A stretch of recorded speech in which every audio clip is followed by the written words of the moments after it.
He's perhaps the most unfortunate Prime Minister in British political history. When Spencer Perceval rushed to a debate in London's Houses of Parliament in the late afternoon of May 11th, 1812, he was just moments away from becoming the first and only UK Prime Minister ever to be assassinated whilst in office. A man of principles, cold leadership and strict morality, Perceval led an unhappy and economically suffering society poised at the crossroads of war and industrialisation. But despite the misery that was brought from the ongoing war with France and the anger that the resulting trade blockades were causing both at home and around the world, surprisingly neither of these would actually cause the Prime Minister's downfall. Instead, death would come in the shape of a frustrated figure, motivated not by an interest in reform or revolution, but from the twisted anger of a personal vendetta. Today, we look at the assassination of Spencer Perceval, an act that still stands alone across the entirety of British history.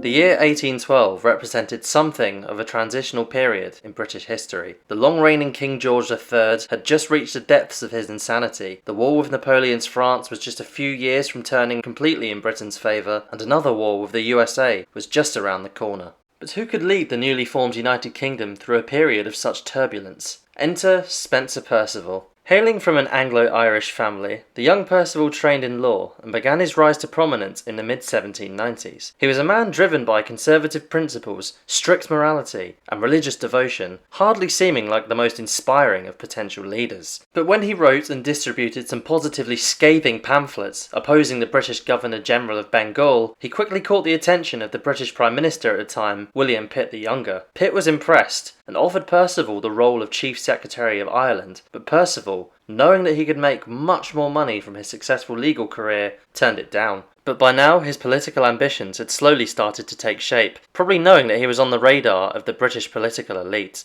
Elected as a Member of Parliament in 1796, Perceval still continued with his legal career on the side, which may sound a bit strange, but with pay for Members of Parliament still being over 100 years away at this point, it made perfect sense. A man as sharp in his profession as he was immovable in his convictions, by the age of 34 he became a King's Counsel, one of the highest honours available to British legal practitioners. Meanwhile, in his political career, Perceval's stature went from strength to strength. True to form, in 1798 he delivered a rousing speech, supporting the government's approach to financing the war against France and attacking those who called for reform. Once again, Pitt sat up and took notice. This speech lit the fuse that powered Perceval's rise to become Solicitor of the Ordnance, Solicitor General, and then Attorney General, all by the year 1802. This meteoric rise continued. In 1807 he became Chancellor of the Exchequer, the second most powerful position in the British government, and following a stroke to the then Prime Minister, the Duke of Portland, Perceval took over the top job itself in late 1809. He actually served in both of these positions at the same time, something that in modern day Britain would sound not only torturous, but also completely impossible. But back then this was a rather common practice, rather than being any special testament to Perceval's ability.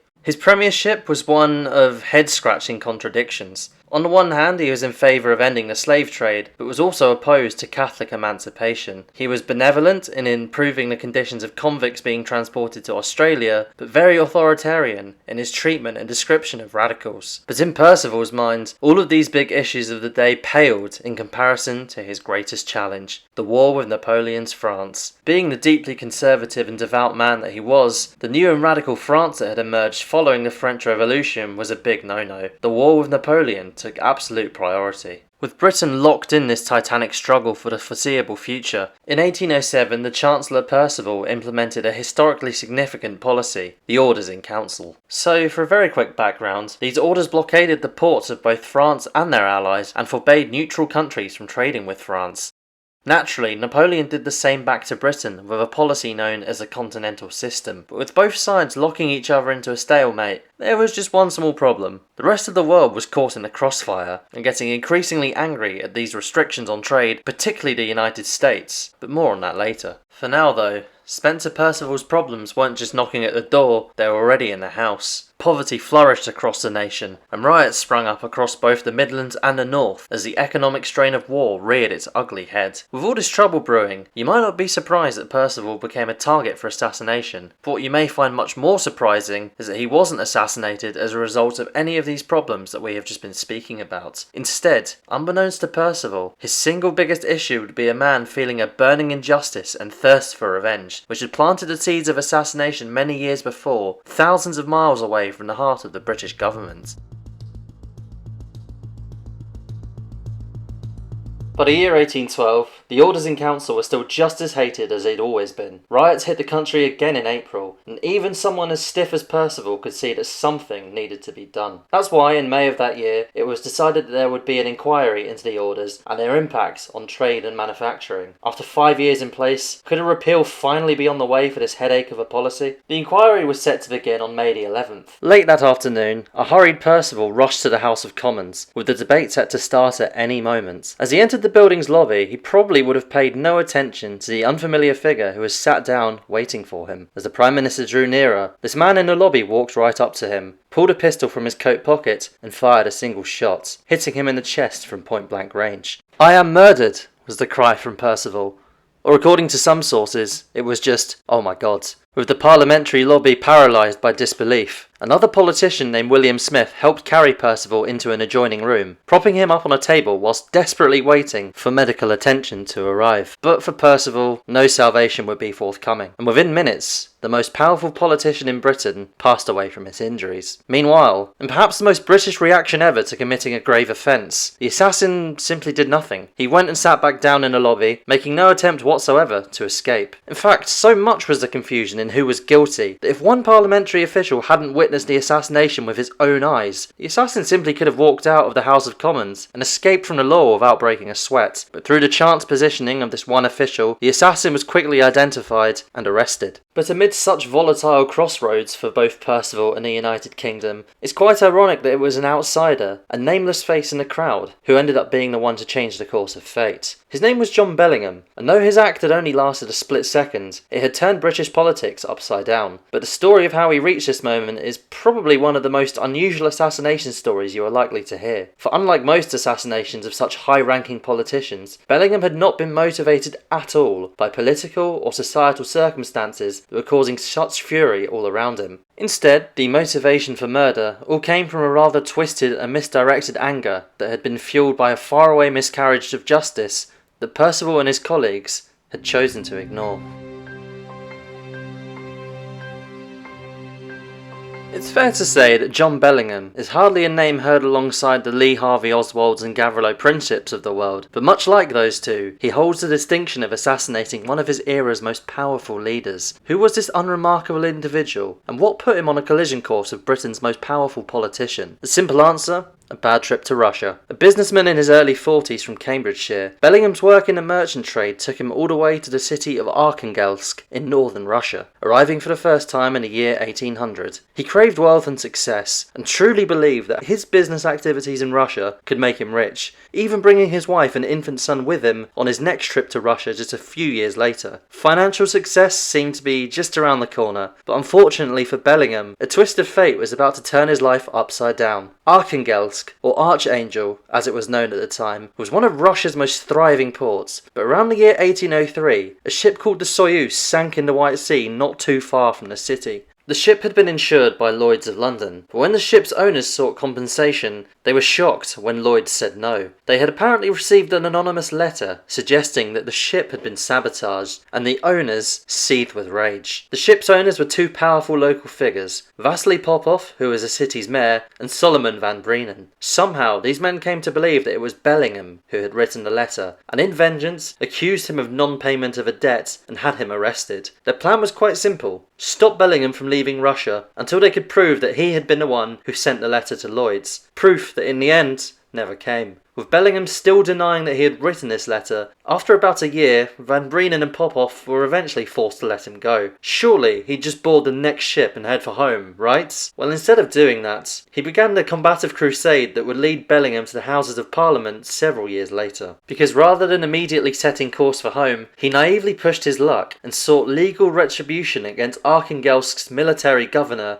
General Förster. Perhaps not the best idea. Unsurprisingly then, Bellingham was thrown straight back in prison almost as quickly as he'd left it, and this time was kept captive for several years. In his desperation, he reached out to Britain's ambassador in the Russian capital of St. Petersburg, but in the first of a long line of rejections, the ambassador decided that this was a civil matter, and therefore he could not intervene. With this, Bellingham was left entirely on his own, at the mercy of the Russian authorities. The next few years of his life would be spent freezing and starving in a damp cell in Arctic Russia, before finally being freed in 1808, and after yet more struggle was eventually allowed to leave the city and at last return to England in the year 1809. The ordeal that had fallen on this unfortunate man stoked a burning sense of injustice, and his first motive immediately after returning was to demand compensation for the years in prison where he had lost his livelihood. He began petitioning the UK government incessantly, and with this, the wheels of fate that would lead to a prime ministerial assassination was slowly beginning to turn. A few months in, and there was still no sign of this compensation. Soon Bellingham's long-suffering wife, who had managed to cope extraordinarily well during her husband's captivity in Russia, begged him to give up on his cause, which he did, for a little while, but the anger and self-pity that would become so central to Bellingham's story eventually dragged him back to this battle by 1811. After petitioning the future King George IV in early 1812, he stepped up his efforts and commitment by moving from the city of Liverpool to Milman Street in London. Here he began appealing to politician after politician, including Perceval himself, but all without any success. His frustration gradually shifted towards vengeance, and by April 1812 he was reaching the end of his tether. He wrote a letter to police magistrates of Bow Street, again outlining his cause and saying, "Should this reasonable request be finally denied,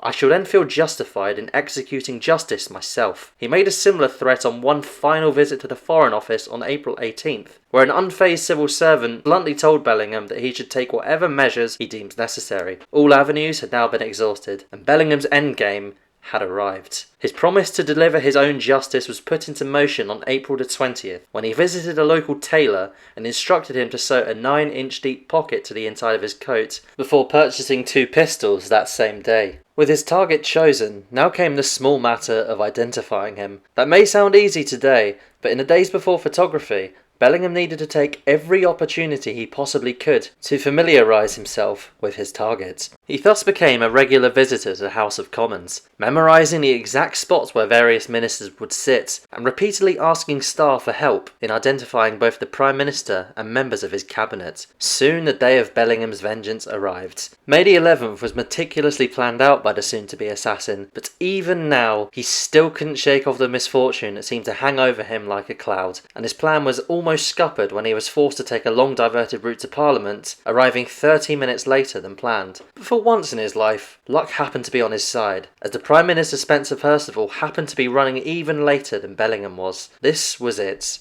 Struggling to remain calm as the moment approached, Bellingham watched as the Prime Minister eventually showed up. He moved quickly to block the leader's path, towering over the much shorter Prime Minister. In an instant, he pulled the pistol from his newly sewn pocket and fired his fatal shot. And so at long last, John Bellingham achieved the distorted sense of justice and retribution that had taken over his entire life. And completely beyond the realms of his own intentions, he had thrown a strained and warring nation into even more chaos.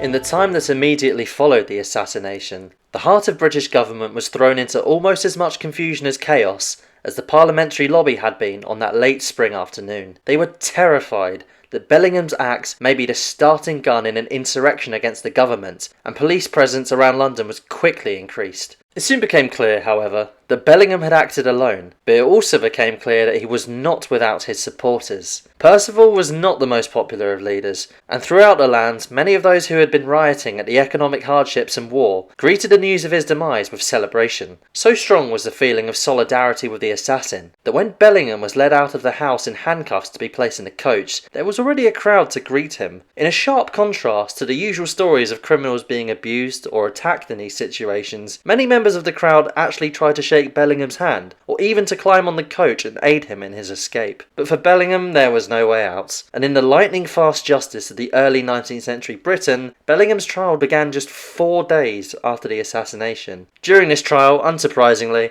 Bellingham's attitude of self-pity once again took centre stage. Still driven by the forces that had developed in the harsh land of Arctic Russia years before, he began his defence by saying that he had been a victim of all the miseries which it is possible for human nature to endure. He further stated, "I have been denied the redress of my grievances by government.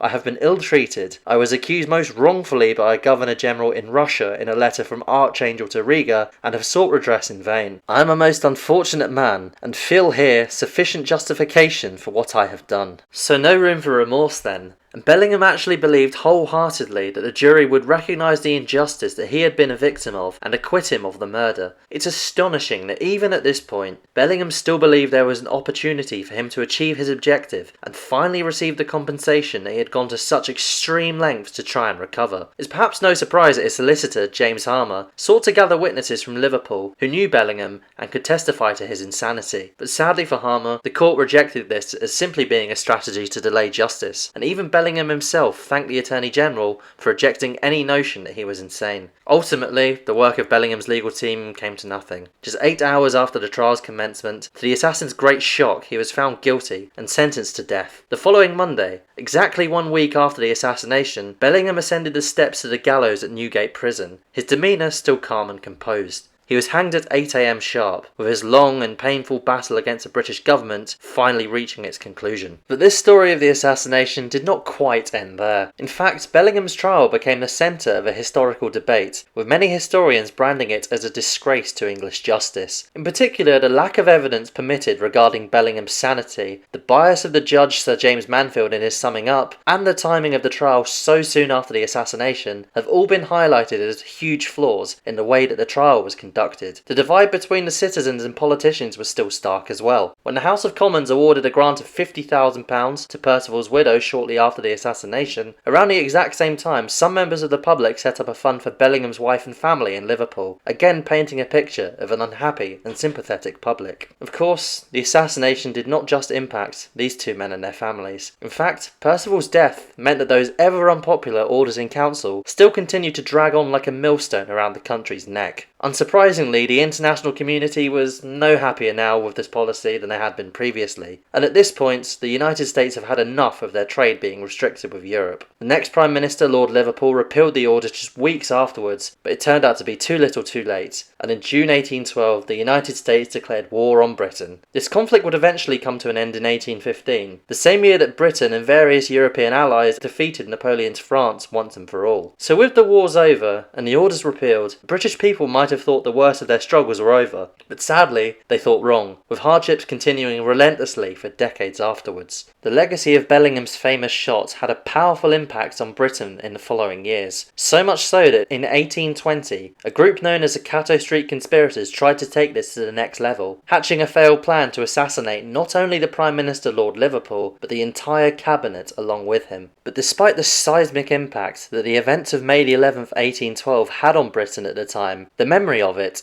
and of Spencer Perceval, gradually began to wither and fade from the pages of history. One of the last times the assassination would actually draw attention in British discourse was in 1997, when John Bellingham's descendant Henry Bellingham and Spencer Perceval's descendant Roger Perceval contested the same seat in that year's general election. In an ironic twist of revenge, Perceval's referendum party drew some voters away from Bellingham's Conservative Party, resulting in Bellingham losing his seat. Even the 200th anniversary of the assassination came and went in 2012 with little recognition, leading some to label Perceval as being the Prime Minister who Britain forgot. Stiff and uncompromising in his lifetime and obscure in the annals of history, Spencer Perceval nevertheless holds the uniquely unfortunate legacy of being the only British Prime Minister to be assassinated whilst in office, making May the 11th, 1812 a landmark day in the long history of Britain. As always, thank you for watching, and I hope you enjoyed.